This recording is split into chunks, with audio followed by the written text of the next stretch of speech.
Doctor Premkumar, ഇപ്പോൾ അരുൺകുമാർ പറഞ്ഞ പോലെ 500-ൽ പരം പേജുകളുള്ള വളരെ വിശദമായിട്ടുള്ളൊരു ഹർജിയാണ് ചീഫ് ജസ്റ്റിസിൻ്റെ ബെഞ്ചിലേക്ക് പ്രതിപക്ഷ നേതാവ് ഇതിലൂടെ കൊടുത്തത്. ഇപ്പോൾ പറഞ്ഞപ്പോൾ ഞാനൊന്ന് നോക്കുകയായിരുന്നു, 22 എക്സിബിറ്റ്സാണ്. ആ 22-ൽ തന്നെ 22A ഉണ്ട്, 22B ഉണ്ട്, 22C ഉണ്ട്. ഇത്രയേറെ എക്സിബിറ്റ്സൊക്കെ അവതരിപ്പിച്ച് ഹൈക്കോടതിയിലെ ഏറ്റവും സീനിയർ അഭിഭാഷകനും തന്നെ ഹാജരായി ചീഫ് ജസ്റ്റിസിൻ്റെ ബെഞ്ചിൽ കേരളത്തിലെ ഏറ്റവും വലിയ അഴിമതി എന്ന നിലയിൽ അവതരിപ്പിച്ച ഒരു ഹർജിയിൽ സംഭവിച്ചതെന്താണ്? ഇപ്പോൾ രണ്ട് ഭാഗത്തു നിന്നും സംസാരത്തിൽ നിന്നും ഞാൻ തുടക്കത്തിൽ സംസാരിച്ചതും ആ ഇടക്കാല ഉത്തരവിൽ 58-ാം പാരഗ്രാഫ് ഒഴിവാക്കുന്നതുമായി ബന്ധപ്പെട്ട് പറഞ്ഞതും പ്രതിപക്ഷ നേതാവിൻ്റെ മോട്ടീവിനെ സംബന്ധിച്ച് കോടതി സംശയിച്ചതും പരസ്യമായി ഇതെല്ലാം നമ്മുടെ മുമ്പിലേക്ക് ഈ 20 മിനിറ്റ് ചർച്ചയ്ക്കുള്ളിൽ വന്നു. ഇതെല്ലാം കേട്ടപ്പോൾ ഡോക്ടർ പ്രേംകുമാറിന് മനസ്സിലായ കാര്യം എന്താണ്? മറ്റൊന്നുകൂടിയുണ്ട്. ഇനി തിരിച്ചായിരുന്നു എന്നിരിക്കട്ടെ, ഇന്ന് പ്രതിപക്ഷ നേതാവിൻ്റെ തിരിച്ചടിക്ക് പകരം തിരിച്ചേതെങ്കിലും തരത്തിലുള്ളൊരു വാക്കാൽ നിരീക്ഷണത്തിൻ്റെ ഷെയ്ഡ് സർക്കാരിനെതിരെ ആകുമായിരുന്നുവെങ്കിൽ കേരളത്തിൻ്റെ മാധ്യമ ചർച്ചകളുടെ വൈകുന്നേരം എങ്ങനെയാകുമായിരുന്നു എന്നതുകൂടി കൗതുകകരമായി പരിശോധിക്കേണ്ടതാണ്. കൗതുകത്തിനപ്പുറം സീരിയസ് ആയി പരിശോധിക്കേണ്ടത് കൂടിയാണ്. ഞാൻ മനസ്സിലാക്കുന്ന ഏതോ ഒരു ചാനൽ കൂടി മാത്രമാണ് ഈ ഗൗരവമായ പ്രശ്നം കേരളത്തിൻ്റെ പ്രതിപക്ഷ നേതാവിന് മറ്റൊരാൾക്കും ഇതുവരെ ലഭിക്കാത്ത വിധം എണ്ണിപ്പറഞ്ഞ തിരിച്ചടി ഉണ്ടായിട്ടും ചർച്ചയ്ക്ക് വിധേയമാക്കിയിട്ടുള്ളത് മറ്റാരോ ഏതോ ഒരു ചാനൽ മാത്രമാണ്. ഇതാണ് ഇതിൻ്റെ ഒരു പൊതു അന്തരീക്ഷം. ഞാൻ പ്രേംകുമാറിലേക്ക്. ശരത്തെ, അതായത് ഒരാള് നിങ്ങൾ ഹൈക്കോടതിയിൽ ഒരു കേസ് കൊടുത്തിട്ട് അതിനെതിരെ ഒരു തിരിച്ചടി ഉണ്ടായാൽ അത് തിരിച്ചടിയാണെന്ന് തിരിയണ്ടേ?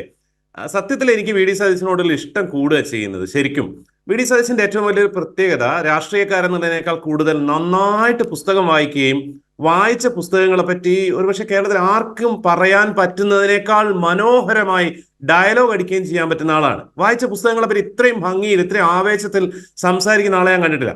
ചോദ്യം ചോദിക്കാൻ പത്രക്കാരൊന്നും ഇല്ലെങ്കിൽ ഗംഭീരമായിട്ട് പത്രസമ്മേളനം നടത്തും. നാളെ മുതൽ അടിയാണ്, വീട് കയറി അടിച്ചിരിക്കും എന്നൊക്കെ പറഞ്ഞിട്ട് ഗംഭീരമായിട്ട് പ്രസംഗിക്കുകയും പത്രസമ്മേളനം നടത്തുകയും ചെയ്യും. പക്ഷേ നമ്മൾ വിചാരിച്ചിരുന്ന ഇദ്ദേഹം പ്രതിപക്ഷ നേതാവായാൽ ക്രിയേറ്റീവായിട്ട് നിങ്ങൾക്ക് ചെയ്യും, കോൺഗ്രസിനെ രക്ഷിച്ച് കളിയുന്നൊക്കെയായിരുന്നു. രമേശ് ചെന്നിത്തല ഇദ്ദേഹത്തിനേക്കാൾ 4 ഇരട്ടി നല്ലതായിരുന്നു എന്ന് ഇപ്പം കേരളത്തിലെ കോൺഗ്രസ്സുകാരും സാധാരണക്കാരും പറയുന്നുണ്ട്. പ്രാക്ടിക്കലായിട്ട് പൊളിറ്റിക്സ് ചെയ്യാനോ അല്ലെങ്കിൽ പിണറായി വിജയൻ നയിക്കുന്ന LDF ഗവൺമെന്റിന് CPM ഗവൺമെന്റിന് കുറെ പ്രശ്നങ്ങൾ ഉണ്ടായിട്ടും ലിമിറ്റേഷൻസ് ഉള്ളപ്പോൾ പോലും അതിനെ പ്രതിരോധിക്കാനോ എക്സ്പോസ് ചെയ്യാനോ ഒരു തരത്തിലും പറ്റാത്ത രീതിയിലേക്ക് ഈ UDF-നെയും കേരളത്തിനെയും കോൺഗ്രസിനെയും ഇവിടെ കൊണ്ടെത്തിച്ചു എന്നുള്ളതാണ്. ഇന്ന് ജനുവരി 15-ാം തീയതിയാ. കഴിഞ്ഞ മാസം ഇവർ പ്രഖ്യാപിച്ചനുസരിച്ചിട്ട് നിജേഷൊക്കെ കാസർഗോഡാണ് ഇപ്പൊ ഉണ്ടാവേണ്ടത്. നാളെ രാവിലെ 16-ാം തീയതി കാസർഗോഡ് നിന്ന് സമരാഗ്നി എന്ന് പറഞ്ഞൊരു ജാഥ തുടങ്ങേണ്ടതാണ്. 16-ാം തീയതി തുടങ്ങുന്നു. അത് തിരുവനന്തപുരത്ത് എത്തുമ്പോഴേക്ക് പിണറായി വിജയൻ രാജിവെച്ചിരിക്കുന്ന പറഞ്ഞിരുന്നത്. അതിന് തൊട്ട് മുമ്പത്തെ 2-3 ആഴ്ച നമ്മൾ കണ്ട കുറ്റവിചാരണ സദസ്സ് എന്ന് പറഞ്ഞിട്ട് കേരളം മുഴുവൻ നടത്തുന്നു പറഞ്ഞതാണ്. 4-1 ഇടത്ത് പോലും നടന്നിട്ടില്ല. സ്റ്റേജിൽ പോലും ആളുകൾ ഉണ്ടായിരുന്നില്ല. അതായത് ഒരു സർക്കാരിനെതിരെ ഏറ്റവും സജീവമായിട്ട് പ്രതിപക്ഷത്തിന്റെ ധർമ്മം നിർവഹിക്കേണ്ട അവസ്ഥയിൽ അത് ചെയ്യാൻ പറ്റാത്ത ദയനീയമായ അവസ്ഥയിലാണ്. ഇത് ദോഷകരമായിട്ടാണ് സർക്കാരിനെ ബാധിക്കുക എന്നാണ് ഞാൻ വിചാരിക്കുന്നത്, മുഖ്യമന്ത്രിയെ ബാധിക്കുക. കാരണം ശക്തമായിട്ടും ക്രിയേറ്റീവായിട്ടും ക്രിയാത്മകമായിട്ടും ഇടപെടുന്ന ഒരു പ്രതിപക്ഷം ഇല്ലാതിരിക്കുകയും ഇമാതിരി ഊളത്തരങ്ങൾ മാത്രം പറയുകയും ചെയ്യുന്ന ഒരു പ്രതിപക്ഷമാകുമ്പോൾ അത് സ്വാഭാവികമായിട്ടും ഭരണപക്ഷത്തിന് പിന്നെയും കുഴപ്പങ്ങളിലേക്ക് ചാടിക്കുകയാണ് ചെയ്യുക. എന്ത് അടിസ്ഥാനത്തിലാണ് ഈ റിട്ട് പെറ്റീഷൻ ഫയൽ ചെയ്തെന്നുള്ളത്? 540 പേജ്. എവിടുന്നാണ് ഈ മാതിരി വക്കീലുമാരെ കിട്ടുന്നതെന്നുള്ളത്? ഇവർക്കുള്ളൊരു പരാതി എന്താണെന്ന് വെച്ചാൽ SRIT ഉൾപ്പെട്ട, ബെൽ ഉൾപ്പെട്ട, KSEB ഉൾപ്പെട്ട K-ഫോൺ ടെൻഡർ അത് ക്യാൻസൽ ആക്കണമെന്നും അതിനെതിരെ CBIയുടെ അന്വേഷണം വേണമെന്നുമാണ് ആവശ്യം. 17 റെസ്പോണ്ടൻസ് ആണുള്ളത്, 17 പേരാണുള്ളത്. കോടതി അത് സ്വീകരിച്ചില്ല. അവർക്ക് നോട്ടീസ് കൊടുത്തില്ല എന്ന് മാത്രമല്ല, ഇത് തിരുത്തിക്കൊണ്ടുവരാനാണ് പറയുന്നത്. രമേശ് ചെന്നിത്തലയുടെ കാലത്ത് അദ്ദേഹത്തിന് വേണ്ടി അവിടെ ഒരു വേസ്റ്റ് ബാസ്ക്കറ്റ് ഉണ്ടായിരുന്നു എന്ന് നമ്മളൊക്കെ പറഞ്ഞിരുന്നു. കേസ് കൊണ്ട് കോടതി പോവും, അപ്പം അത് അങ്ങോട്ട് തള്ളും. പത്രസമ്മേളനത്തില് രമേശ് ചെന്നിത്തല ആരോപണങ്ങൾ ഉന്നയിക്കുമായിരുന്നു. എന്താണ് തെളിവ് എന്ന് ചോദിച്ചാൽ ചെന്നിത്തല പറയും നിങ്ങളുടെ പത്രത്തിൽ ഇന്നലെ കണ്ടതാണെന്ന്. അത്രയെങ്കിലും പറയായിരുന്നു.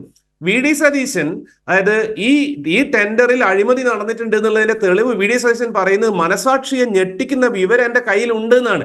പക്ഷെ ഞാൻ ഇപ്പൊ പറയില്ല, അത് ഗവൺമെന്റ് ടേബിൾ ചെയ്തിട്ടില്ല എന്ന്. ഇദ്ദേഹം വക്കീലാണെന്നാ പറയണത്. അതായത് പുറത്തു വന്നിട്ടില്ലാത്തൊരു ഡോക്യുമെന്റ്, പുറത്തു വന്നിട്ടില്ലാത്തൊരു തെളിവ് വരും എന്നും പറഞ്ഞിട്ട് കോടതിയിൽ പോവുകയാണ്. മീശമാധവനിലെ സലീം കുമാറിന്റെ കഥാപാത്രത്തെ പോലും തമാശാക്കുന്ന രീതിയിലുള്ള സാധനമാണ് ചെയ്യുന്നത്. 2017 ടെൻഡർ നടപടികൾ, 19 അവാർഡ് ചെയ്യുന്നു, 2023 ഇനോഗ്രേറ്റ് ചെയ്യുന്നു, 24 ഇത് വർഷം K-ഫോൺ കണക്ഷൻസ് കൊടുത്തുകൊണ്ടിരിക്കുകയാണ്.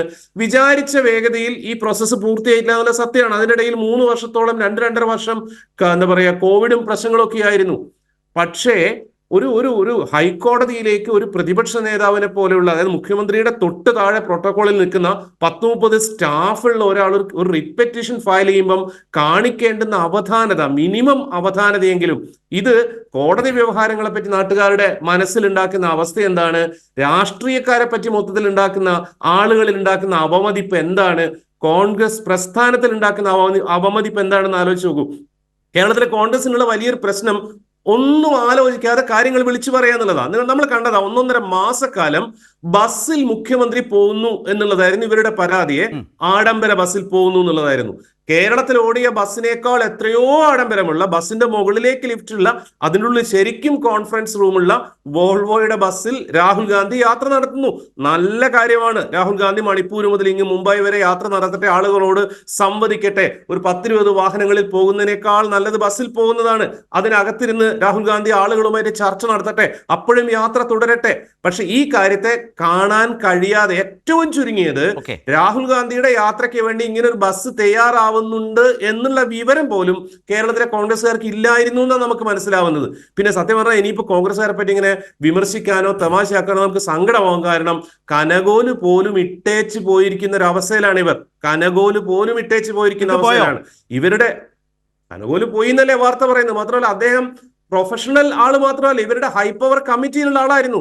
വി.ഡി. സതീശൻ അന്ന് അങ്ങനെയാണ് പറഞ്ഞത്, മുഖ്യമന്ത്രിയെ പ്രസംഗം പഠിപ്പിക്കാൻ, പിണറായി വിജയനെ പ്രസംഗം പഠിപ്പിക്കാൻ ആളുകൾ വന്നിട്ടുണ്ടായിരുന്നു. പക്ഷെ ഇദ്ദേഹം പ്രസംഗം പഠിപ്പിക്കാൻ വന്നാൽ ഞങ്ങളുടെ ഹൈ പവർ കമ്മിറ്റിയിലാണ് എന്ന്. മാതൃഭൂമിയിലൊക്കെ എല്ലാത്തിനും വാർത്ത വന്നിട്ടുണ്ട്, കനകോല് ഇട്ടേച്ച് പോയിന്ന്. കനകോല് പോലും ഇട്ടേച്ച് പോയ പാർട്ടിയാണിത്.